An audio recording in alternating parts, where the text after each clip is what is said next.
Gosh, this wind, it's so windy today. Hopefully you'll be able to hear me okay, because the windshield will not stick to my microphone. This thing, it won't stay out, it just keeps popping off. Right, hey, what's up, garden friends? Jeff here. Is everybody doing? You're doing well. I'm great. I was getting ready to bag up this potophyllum that I just put together here. It's a bunch of divisions I pulled apart and stuck into a self-watering container. And I realized once I get it in that bag, I'm not really gonna be able to see it all that well. And there is still something I wanted to talk about with it that won't have been in the video where I did all of this stuff. And that's fertilizing self-watering containers. I've been asked about it, and I tend to not be good about responding to those questions because I think that the answer has too many variables to try and fit it into the comment section. So I'll just go over it here. Well, you have to be careful, and how you do it depends on what you're doing with your plants and how you're growing them. So right here, this is a Potophyllum mini pixie. These are all divisions that were taken, so they don't have a lot of root on them. That's why they're looking kind of sad and pathetic. With something like this, I have them potted up in a very loose, well-drained mix. It's very airy, so I won't be as paranoid about watering, or I should say fertilizing. Right, that's what this video is about. It's about fertilizing. Fertilizers can build up and accumulate very, very easily, and sometimes in a self-watering pot, it can be an issue because they end up having fertilizer just sitting around the roots for way too long, essentially. So I would avoid salt-based fertilizers, especially if you're using materials that are really absorbent, leca, very absorbent, potting mix that isn't really airy, then I probably would just avoid them or use them in a very low concentration. And when you fertilize, take the plant out, go ahead, water it with the fertilizer, let that drain out all the way completely, and then return it back into its self-watering reservoir. Ideally, the best way to go about things is to just use a low ratio liquid fertilizer, something with a low NPK, and I'm talking low. You can even find these products that are made specifically for hydroponics. That would be a good direction to stick with so that you're not worrying too much about salt buildup, because generally things made for hydroponics aren't ones that are going to contribute to salt building up in your material, whether that be rock wool or leca, whatever you're using. Generally, it's more safe to use those products. You do typically have to use them more frequently, but that's okay. Better safe than sorry. And consistency, that's nice for the plants anyways, right? Plants prefer nice, consistent growing conditions. There are some plants where I would be extra cautious with fertilizing them in a self-watering container, and those are plants like the, accidentally cut my camera off there, plants like the Ficus lyrata. They're very prone to their roots burning from too much fertilizer. Crotons can be the same way, and a lot of ferns, ficus in general, I should say, not just the lyrata, the fiddle leaf fig. I've been filming a lot today. Please forgive me and my tongue. Sometimes things just don't flow the way you want them to, but you know what I'm talking about.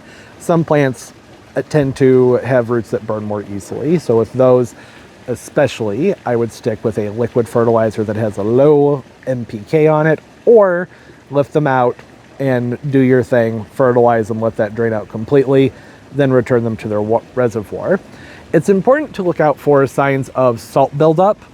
That's going to be the only way to know whether or not you should be using those fertilizers with the plants, honestly. If you never notice any issues with there being too much salt or too much fertilizer in general, then whatever you're doing is probably fine, right? The typical signs of salt buildup, salt accumulation in soil, is similar to root rot, really, in the sense that you water the plant and they're just not responding. You're fertilizing, you're not seeing growth.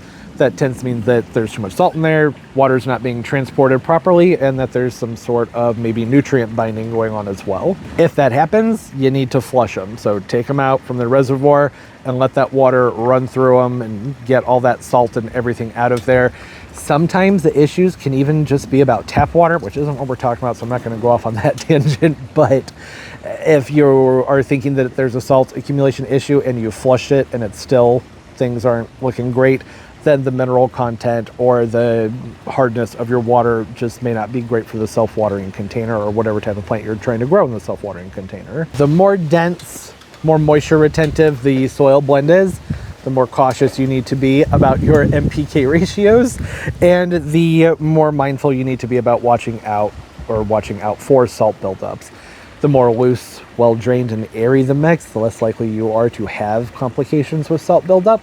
But you still need to pay attention because some plants are just more sensitive to having fertilizers sticking around the roots at all times. You can end up burning the plants, Edema sometimes will show up, especially with like the Rhode. They get edema very easily from too much fertilizer. Edema meaning just like brightly colored patches that look almost like they're erupting from the leaf, from the chlorophyll. It's just bursting out. It's just there's too much stuff going on in there. Those will probably need a flush. For a plant here like this Podophyllum, if I were to fertilize this, or when I do fertilize this, I should say, I'll use probably, not the Pump and Grow, I can't remember the name of it. It's a fertilizer I've used for years. And I don't know, I just always see it at the Home Depot and I pick it up. It's like Dynamite, something like that. It's a liquid fertilizer. No, it's a Dr. Earth one. It's a low NPK.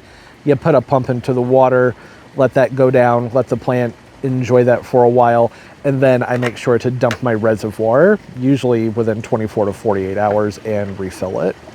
That's what I do just to be safe. People have lots of different ways that they go about fertilizing their plants in the self-watering containers.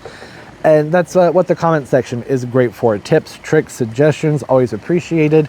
If you have a favorite product to recommend, go for it. I'm not gonna do that in this video because I don't really have a favorite specifically when it comes to self-watering containers. I just stick with a low ratio across the board, and that's always been fine. And I should mention, I have fertilized with just a regular salt-based type of fertilizer before, a synthetic like the Jack's Classic Petunia feed. I've talked about it, I'm a huge fan of that one, but I'll use it at 1/4 strength, and then I, again, make sure to dump that reservoir, right? That's what I keep talking about, within a day or so. And there are certain plants I wouldn't do that with, like I already mentioned. There are a lot of plants I wouldn't do that with. With Podophyllum, it'd probably be fine. A lot of your typical houseplants would probably be fine, but just to be safe, you just don't want those salts and things to build up.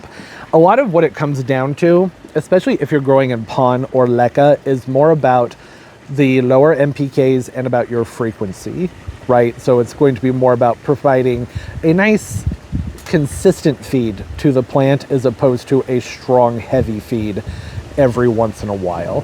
And ideally, that's how we would do things for all of our plants. It's just, you know, most of us don't have time for that, right?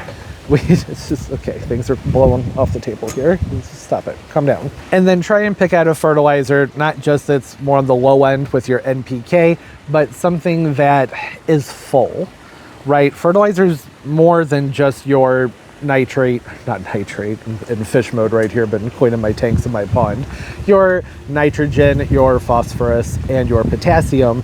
It goes a lot further than that. There are lots of minerals to be considered: boron, calcium, magnesium, manganese, tons of them. So having a nice complete list of those things is important. It's very important for nice, healthy looking plants.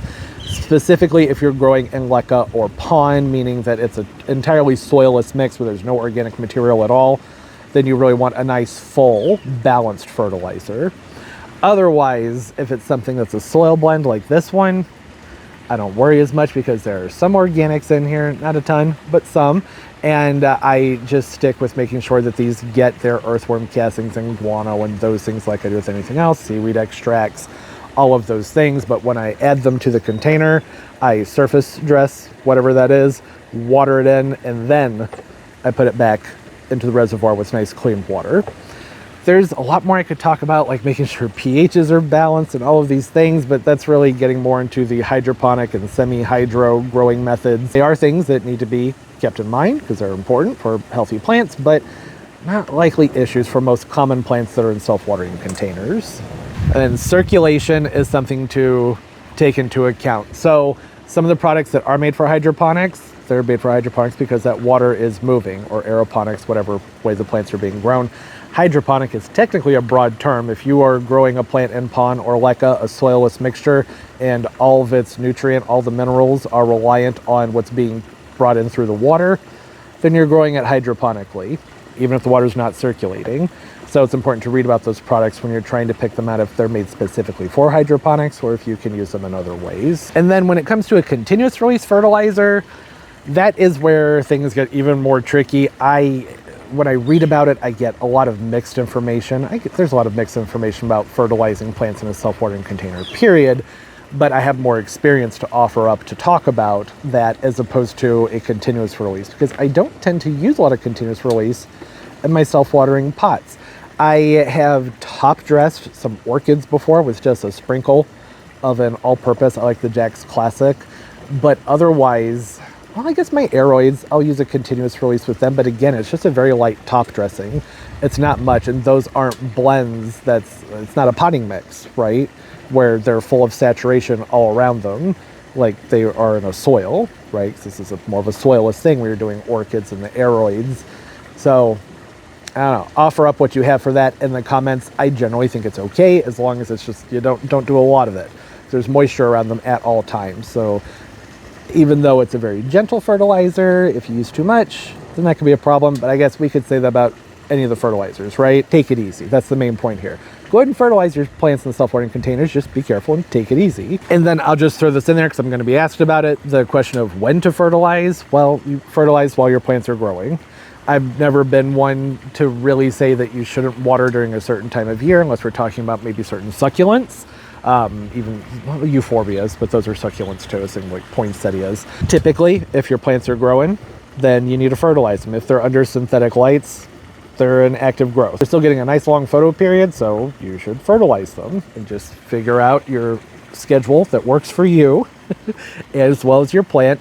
Try and be consistent, and those are the main things. Know what to look out for when it comes to salt builds up, and pay attention to the foliage on the plant. It'll let you know if there's too much fertilizer. You'll have a lot of discolored foliage, sometimes really funky growth, depending on the products that you're using. If they're heavily hormone based, then you might get some really weird looking growth, or even just too much nitrogen can do that too, or just an imbalance in your NPK ratio can cause really weird funky growth also. So these are all just things to look out for and things to pay attention to, but not likely things that are going to be issues.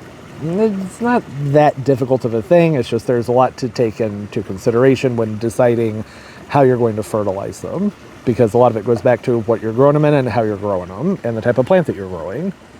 Okay, that's going to do it. I think I covered all the bases. Very long, thorough talk about fertilizing self-watering containers. Like I mentioned before, this is a great place for learning and for tips. So tips, tricks, suggestions, always appreciated.